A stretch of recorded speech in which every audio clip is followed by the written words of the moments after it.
அவங்க list out பண்ணியிருக்காங்க. இப்போ உதாரணத்துக்கு வந்து 7ஆம் தேதி வந்து கோவை புறநகர் வடக்கு அப்படின்னு சொல்லி போட்டிருக்கு. அதில் வந்து மேட்டுப்பாளையம், கவுண்டம்பாளையம்.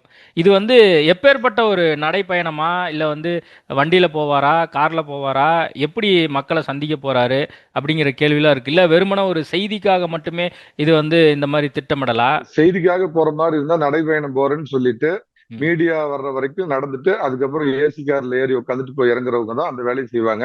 ம், திரு எடப்பாடி பழனிசாமி அவர்களுக்கு 70 வயது. இன்னைக்கு தமிழகத்தின் ஒரு மூத்த அரசியல்வாதி. அவர் நிச்சயமா வாகனத்துலதான் போறாரு. அந்தந்த பகுதியில வெயில பொறுத்து, சூழ்நிலையை பொறுத்து மாலையிலயோ அல்ல மதியத்திலயோ ஒரு பொதுக்கூட்டம் அந்த தொகுதியில இருக்கும். எல்லா இடத்துலயும் போய் மக்கள் அந்த வாகனத்துல போய் சந்திச்சுட்டு அந்த பொதுக்கூட்டத்துல பேசுவார். இதுதான் பயணத்துடைய ஏற்பாடு.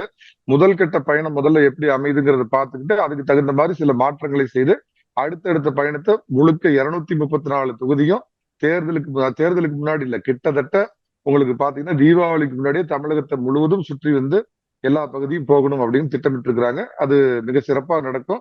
மக்களுடைய பல்ஸ் தெரிஞ்சுக்கிறதுக்கு, மக்களுடைய தேவையை தெரிஞ்சு கொள்றதுக்கு ஒரு அத்தியாவசியமான சுற்றுப்பயணத்தை ஆரம்பிக்க இருக்கிறார் திரு எடப்பாடி பழனிசாமி.